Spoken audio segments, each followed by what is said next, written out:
Hello everyone and welcome back to my channel, or welcome if you are new. Today is an exciting video to film for me because I'm going to be talking about all the books I read in the month of August, and I had a very good reading month. I read a total of 10 books and it ranges from 3 stars to 5 stars, so let's get started. The first book that I read was Immortal Longings by Chloe Gong. We got this edition in the Fairy Loot adult pick during the month of July. So this is the first or the debut adult novel of Chloe Gong, the author of these Violent Delights duology. And she also has a new duology that is the Foul Lady Fortune duology. I didn't read that book yet, but I heard very good things about it. So let's talk about Immortal Longings. This is a retelling of Antony and Cleopatra. So the title, I googled the title just to see why it's called Immortal Longings. So and I found out that these words came from Cleopatra's final speech in Shakespeare's tragedy Antony and Cleopatra, when she said, "Give me my robe, put on my crown. I have immortal longings in me." And that means her longings for immortality and her desire to leave this world and enter the next. So this is going to be the first book in a trilogy. And I was very, very surprised by this book. I didn't think that I would love it this much. I'm telling you from the beginning, this is an amazing book. You're going to love it. It is the first book in a trilogy, and it's set in this kingdom. It's called the Kingdom of Talon, that is ruled by a tyrant king. His name is King Kasa. So every year in this kingdom, they organize these games in the capital, Twin Cities, that's called Sanar, for people who can jump. So jumping is forbidden outside the games. Jumping, it means that people can jump. They have these magical abilities of jumping from body to body. And there is a lot more details about the jumping, and like certain people can do certain things, or people who you cannot jump into their bodies, stuff like that. There is more to it, but this is the main thing. These games are basically a fight to death, and they are organized to give people a chance to become extremely rich. The people in this kingdom are very poor. They live in in poverty. I mean, except from the king and the royal family, everyone else is living like under this tyrant king. They are not happy, but they cannot do anything about it because they hold all the riches, and of course they have the power of the army. So we get introduced in the beginning to Princess Kala. Kala, 5 years ago, from the beginning of the books, 5 years ago, she killed both her parents. She's a princess. She killed both her parents, so the queen and the king, and fled from the palace of Ar. So they were in Ar, and she killed both of them. So the king, the tyrant king, he's now the king of Sanar, so he took over that city too. So, and she hates the monarchy and she wants to take it down, and that's why, I mean, she committed that crime. So the main plot of this book is that Kala wants to participate in these games. Basically, she's a badass heroine. She's really, really good at fighting. She's very sneaky, and we love her. She's a really, really strong female character, and she wants to participate in these games because the victor gets to see the king and talk with the king he always like greets the victor of the game at the end, so she can have her chance at killing him. Then we get introduced to Anton. Anton is deep in debt, and he's one of the best jumpers ever seen. So he makes money through jumping, and he's one of the best jumpers. And he has money issues because of the thing that I'm not going to talk about, so I don't give too much of the book.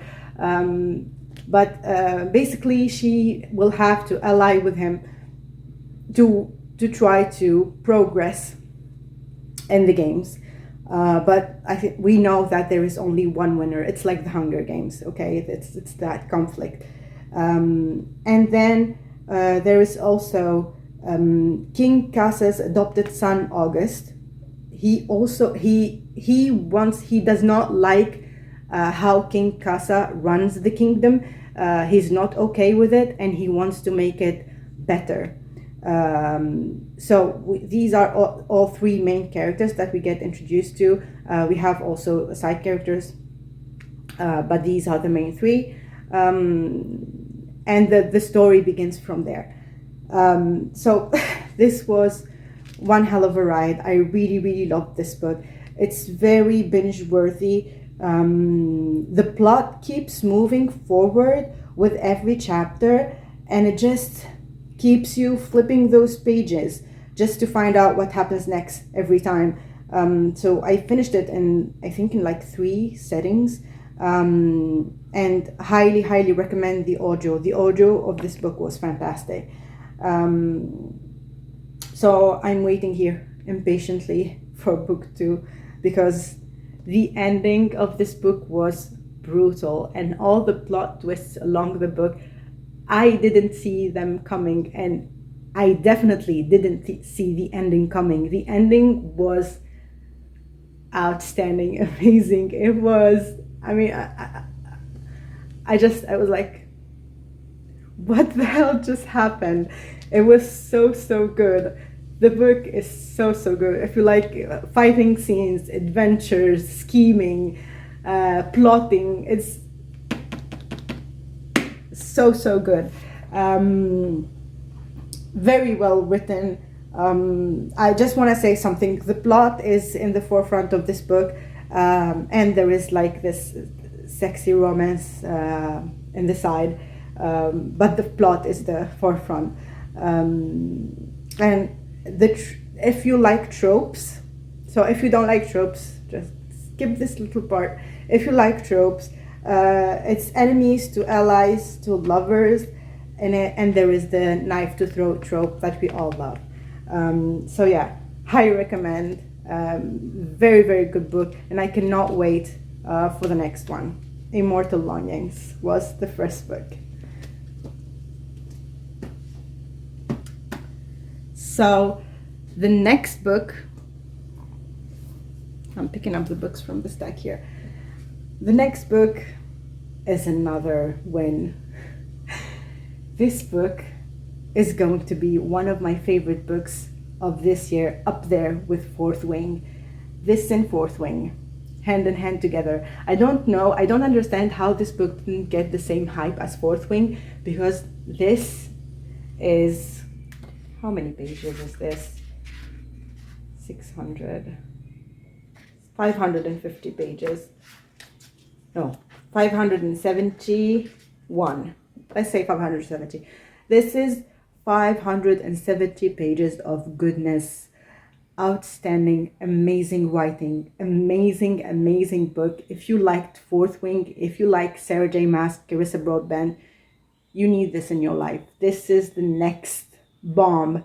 It's so good. It's so good. Incredible book.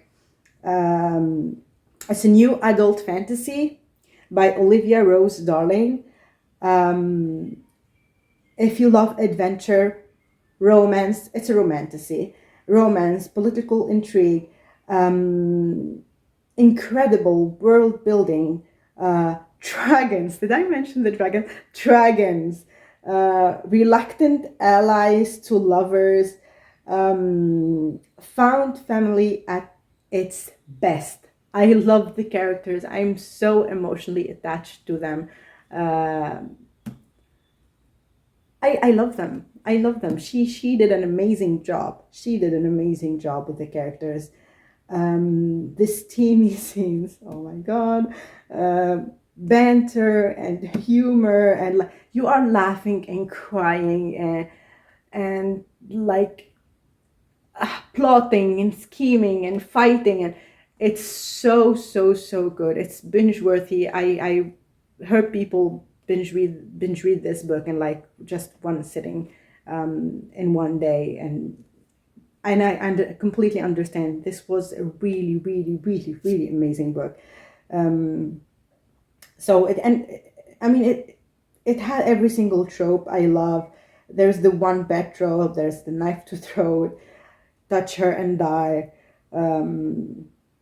It's very immersive writing, and I loved it so much. The female main character, we love her. She's like a stabby, baddie female main character.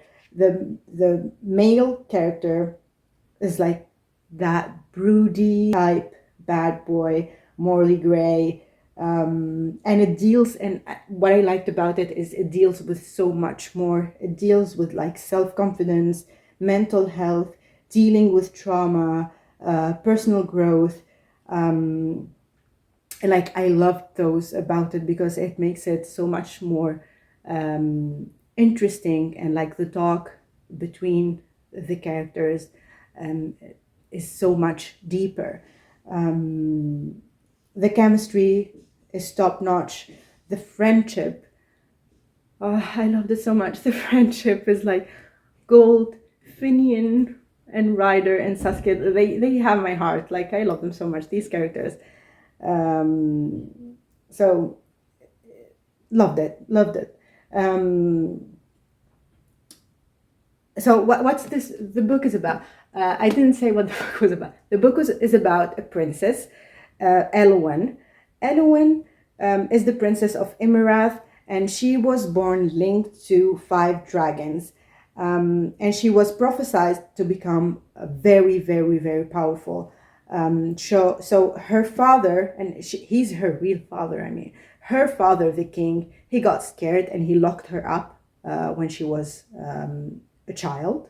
I mean, I think she was like, I don't know, maybe 5 years old or 4 years, I don't know. He locked her, and he's trying to break that bond because he was so scared that she will just take the kingdom from him. And yeah, he's a very bad man. We hate him, and he did this horrible things that we cannot speak about on YouTube to her. But just so you know, there are a lot of horrible things that happened to her when she was young, and she ran away and built her own kingdom up in the north, and she's now the queen of Estilian. And one day her and Finian, they were doing things, and they got entangled with Caden, and Caden is the war commander of the army of Varafeth, I think the kingdom is called. And Varafeth is at war with Imarath, which is her father's kingdom. So the enemy of my enemy is my friend, and they ally, and the story starts from there. Like I said, amazing. If you only take one book from this video, please read this one. This is going to be a comfort series for me. This is the first book in a series, definitely up there with Throne of Glass and Akatar. This would be one of them. So yeah, Fear the Flames by Olivia Rose Darling. Amazing masterpiece. Loved it so much.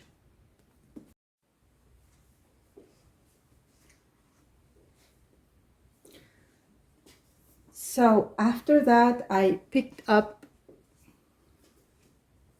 The Witch's Guide to Fake Dating a Demon. And this is an urban fantasy with paranormal romance, set in a fictional small town. And in this world, we have all the fictional creatures like sprites, and vampires, and like uh, witches. So it's like it's the cast of Crescent City. That's what I mean. So Mariel Sparks is the main character, and when she was born, she's born into this very famous witch family, and her mother is really famous for being this powerful witch, not rich. They are rich, I mean, but her mother is a very powerful witch. And she got the prophecy when Mariel was born that she's going to be an amazing, very, very powerful witch. But Mariel got older. She's 28 in this book, and her powers didn't show up yet. The only thing that Mariel is really good at is gardening and baking.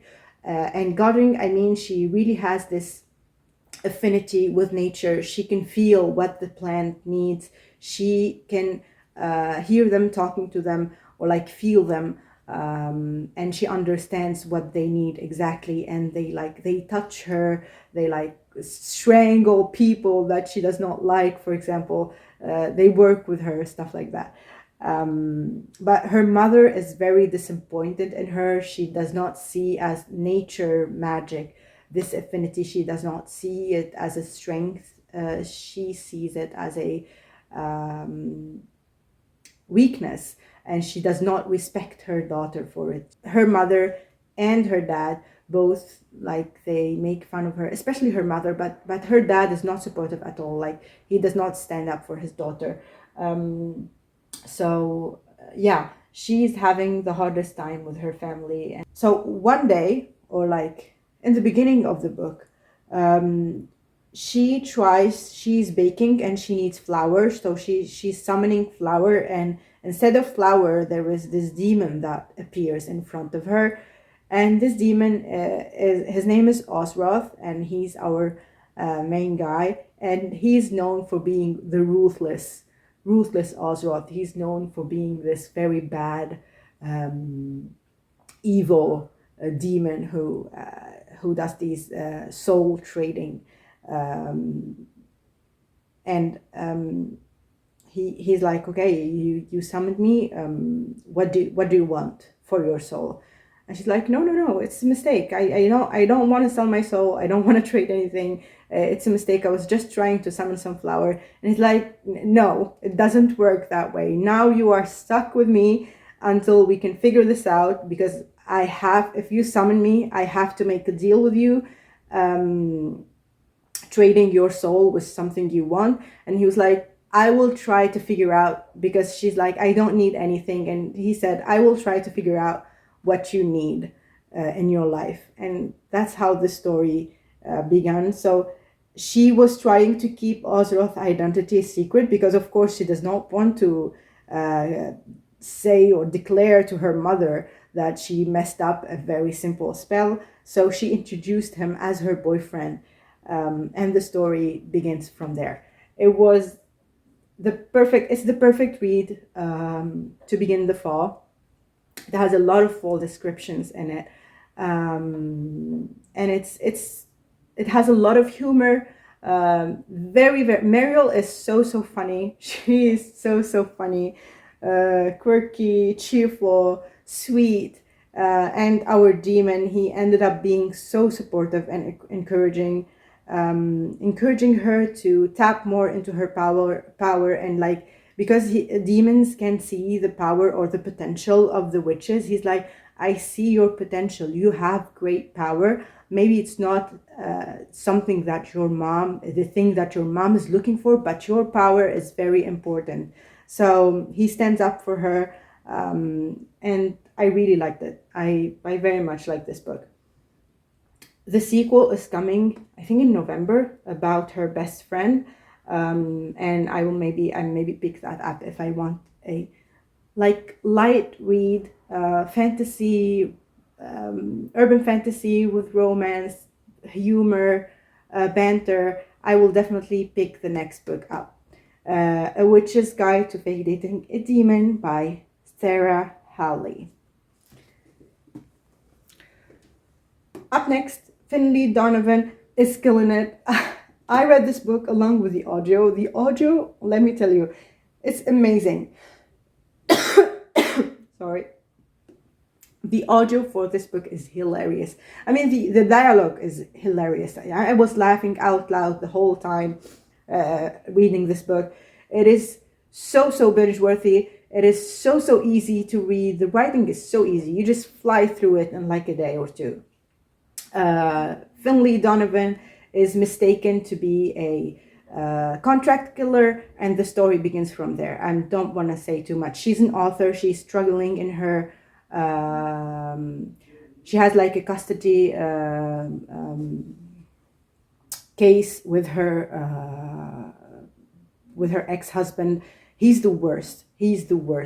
And yeah, this was so good. I loved the nanny Vero, and I loved the banter between them, the found family aspect, cozy mystery with a lot of humor. You'll be laughing out loud during the whole book. This book was so funny.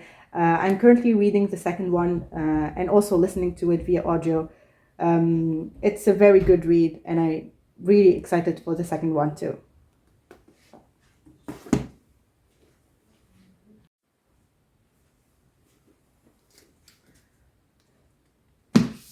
So next up, I read Legendborn and Bloodmarked along with the audiobook. I highly recommend the audiobook because there are a lot of terms in this book that are in Welsh or like old, I think the old language, they call it something like that. And you cannot pronunciate them. It's very hard. So you get that in the audio. And the narration was really good. This was the big hype. Legendborn, the peak of the hype was last year, but I didn't get to them. And this was released last year, the sequel. I think we are getting the third book next year. I think so. So Legendborn is a YA fantasy, and it's a retelling of King Arthur's legend and like the Knights of the Round Table. So our main character here is Bree. She's 16 years old, and she's a very brilliant, smart student. So she got accepted into an early, I think, university program for like intelligent, bright students, and she got accepted into that program at UNC. In the very first night they were spending on campus, they went to, I think, a party or something like that in a park, and they weren't supposed to go there with a lot of other students, and she got into trouble because of it. But during that night, she witnessed a magical attack of a monster who was like a flying demon. He was feeding on human negative energy, and she saw it. She was able to see what was happening. She was able to see the magic in the air and the attack happening. And these demons are called E-cells in these books. So that's where she saw the magical gifted people that are called Legendborns fight that demon that night. So that's how she knew the existence of magic and like people with magic abilities. So and one of these people was a very powerful mage, and she heard them call him a Merlin. So she was so shocked. I mean, I would be shocked to hear that thing. So his name is Selwyn, and we get introduced to Selwyn and I think Victoria and someone else. I cannot remember. Nick, maybe? I cannot remember. No, not Nick. So we get Selwyn and Victoria in that first scene. And Selwyn sees her, and sees her, and then he groups her with the other people that were attacked, and he tries to mesmer them. And mesmer in these books meaning that they wipe the last events from your memory, so you don't remember who they are, you don't remember what you've seen, and you go on with your life basically. The mesmer, at first it worked, and then she was walking, and then the mesmer just went away. The mesmer that usually works, and Merlins are very powerful at doing that, it didn't work on Bree, and she remembered exactly what happened to her, and she remembered Selwyn mesmering her. Along with that, she remembered something happening when her mother died at the hospital, and the story begins from there, because these Legendborns are linked somehow to what she wants to know about her mother's death, and the story starts from there. I don't want to give out too much. The thing that I want to say, it's a very, very good writing. I'm surprised that this is a YA. I know it's a YA because I mean she's 16 years old, but like the social commentary that is talked about in this book is mind-blowing. I mean, these are very serious matters that this book discusses, like slavery, racism, trauma, dealing with death, dealing with grief, PTSD, and I really, really felt for Bree. I mean, I cried a lot of times because, especially at the beginning, and even afterwards, how she deals with trauma, with losing her mom, the way Tracy Dion gave us those emotions to feel, and they become mine. Heartbreaking, so heartbreaking, and I loved it so much. The last 100 pages of this book are insane. You cannot see. It's something that I liked about this book. You cannot see where it's going. You will not see it coming. I don't think no one saw this coming. The 100 pages are insane, and that is what made me pick up the second book, Bloodmarked. Right away after I finished Legendborn, directly picked up Bloodmarked and continued with the story, and I was like, I'm very happy that I didn't read Legendborn the first time it came out, because you would have to wait a full year, I think, for the second book, and it's brutal. The waiting would have been brutal for me, because that ending, it flipped the whole story. It's like, you're like, what? I can't believe it. What? Give me like 10 more pages, please. But I'm so happy that I had Bloodmarked on hand. So what I loved, first of all, what I loved about this book is the beginning. I can show you this character art. This is a Fairy Loot special edition. This is Nick, and we have Selwyn, and we have Bree here. So what I liked about this book is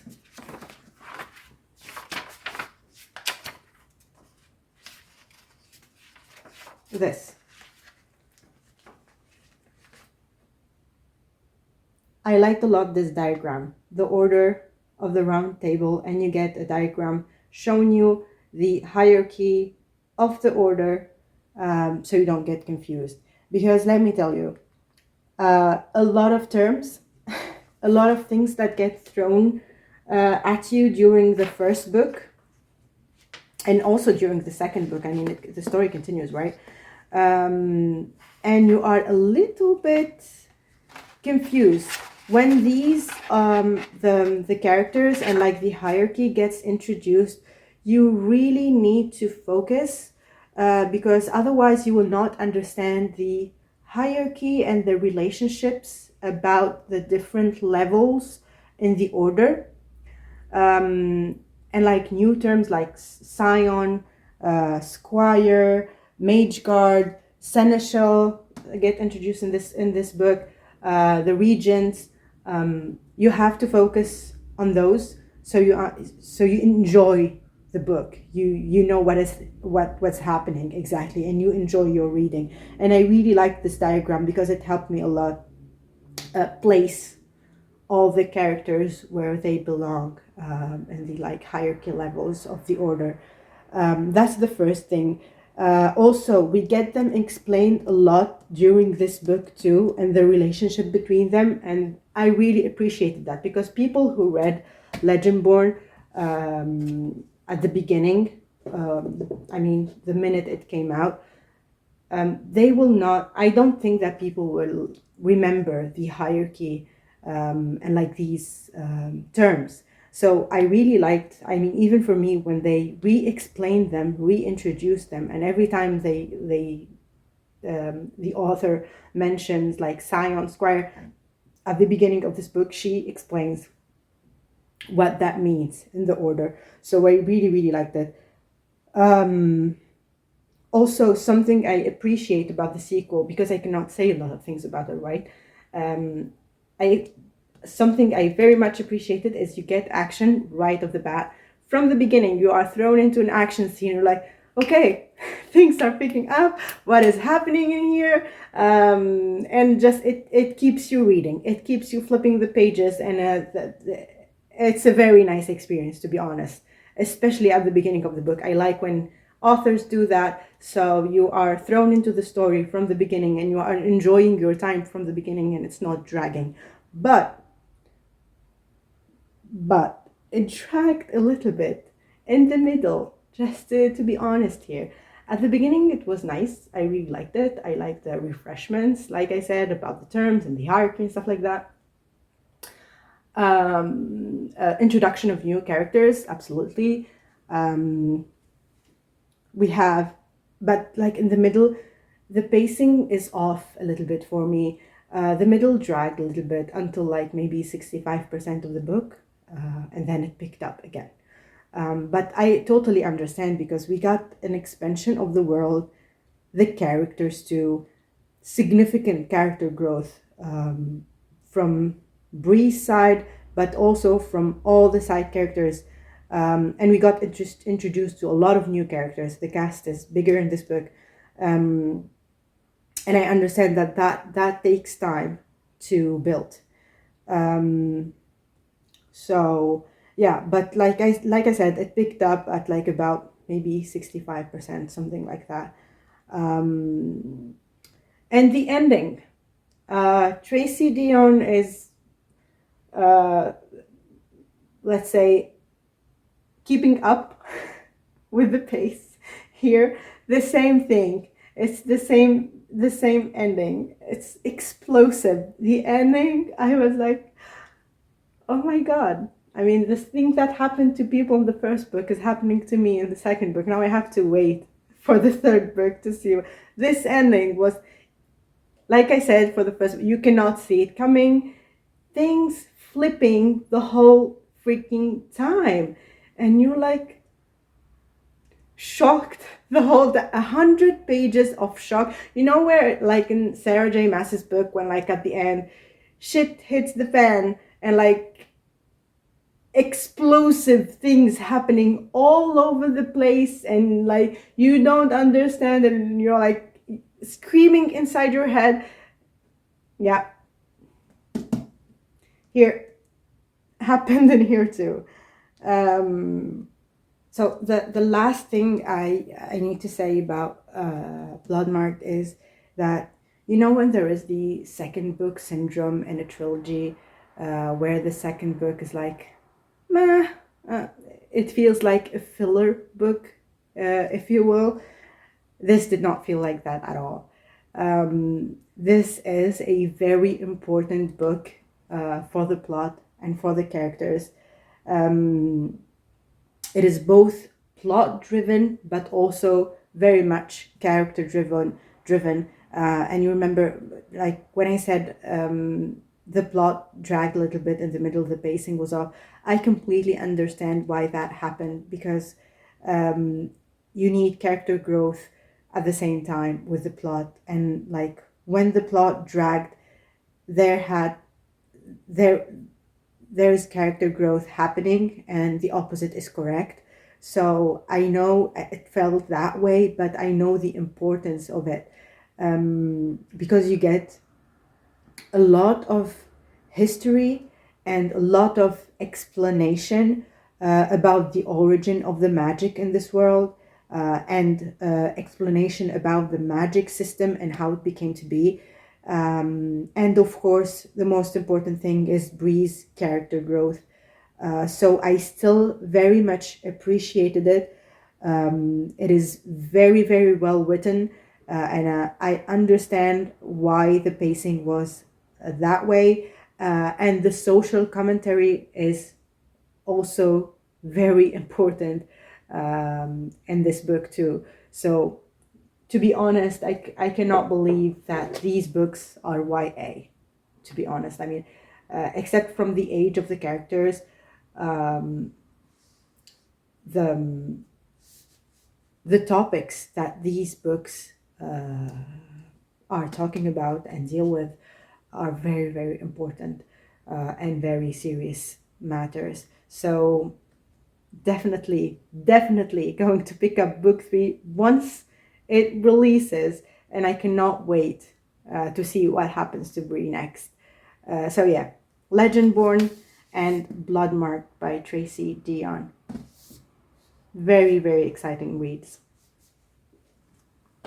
So next up, I read, or rather listened to, the Honeymoon Crashers by Christina Lauren, and this book is only available via audio.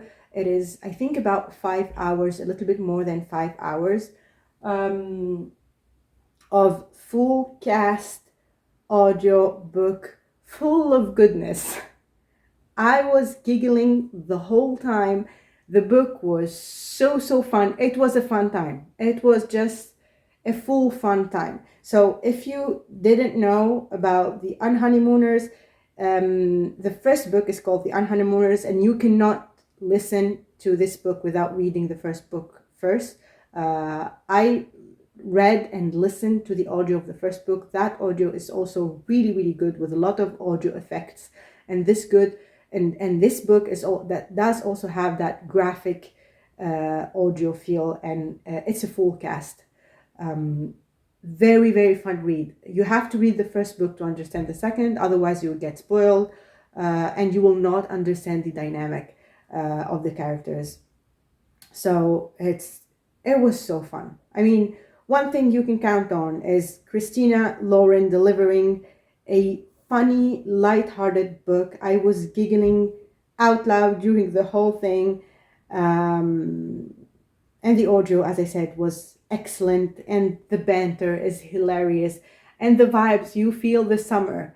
You really feel like you are in Maui with these characters, like the music, the waves, everything. It's just the vibe of the book is so heartwarming and so summery. So in this book, we have Olive and Ethan, who they would like to have a private ceremony, because Olive, of course, thinks that the Torres family weddings are cursed, and she does not want to have that curse, and she decided to have this private ceremony in Maui with only her and Ethan. But Amy, her twin sister, decided to, she felt like her sister was just scared and she will regret it further down the line. So she decided to organize her a surprise wedding party with only the Torres family. So they secretly flew to Maui to organize this. And Ethan helped her with, they surprised them there. So now her sister knows what Amy is doing. So, and Ethan introduced her to his friend, because his friend lives in Maui and he knows all the good places and the people you need to talk about to organize these things. And he introduced her to him so he can help her his name is Brody, so he can help her with the organization, make it easy for her. Yeah, and the romance starts from there. If you liked the first book, you will adore the second one. That's all what I'm going to say about it. I gave it, I think, 4 or 5 stars. It's so good. The audio is so good. It plays out in your head like a movie, and it's a fun time, an extremely fun time. Yeah, the Honeymoon Crashers. And finally, the last book I picked up was Girl, Goddess, Queen by Bea Fitzgerald. This is the Waterstones exclusive edition, and it is gorgeous.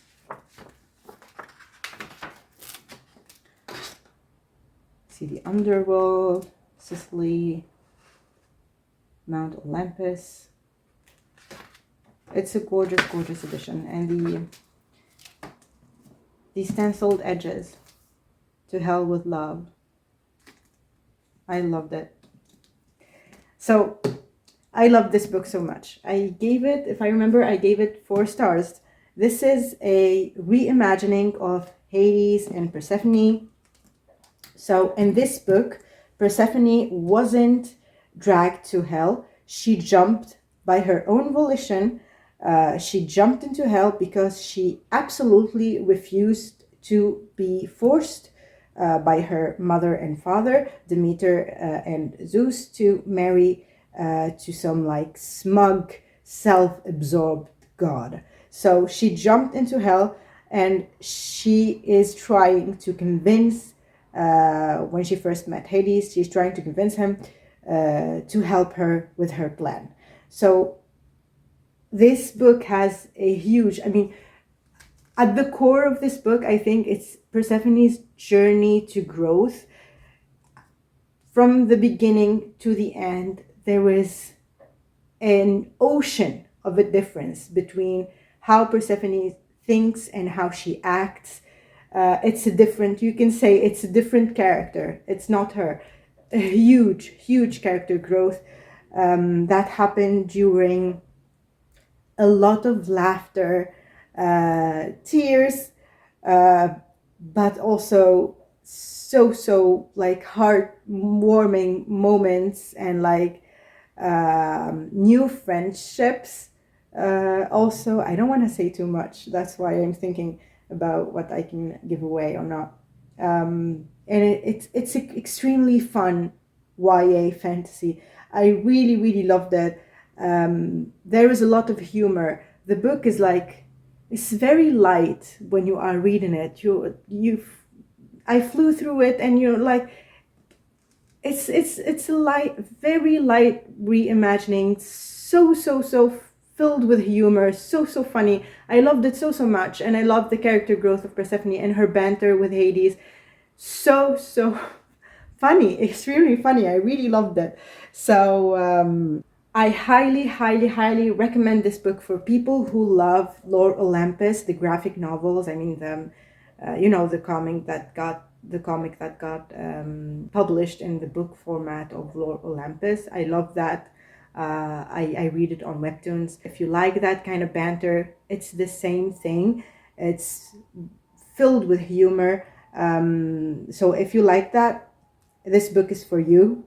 I would say it's a fantasy rom-com with Greek mythology elements and characters woven in. That's what this book is about. Exactly. If that sounds interesting for you, if you like that kind of stories, you will love this book. I loved it so much. It's so unique. There is nothing like it. And I don't know why more people do not talk about this book, why it's not talked about more. I don't know. It's a very good read, filled with humor, and a very unique retake on Persephone and Hades' story. So yeah, Girl, Goddess, Queen, Bea Fitzgerald. And this was the last book I read this month, or in the last month of August. If you made it this far into the video, leave me a pink heart emoji for Hades and Persephone's book, and let me know what was your best book you read during the last month. Like the video. If you like the video, please leave a like and subscribe so you don't miss any future videos, and I'll see you in the next one. Thank you so much for watching. Bye.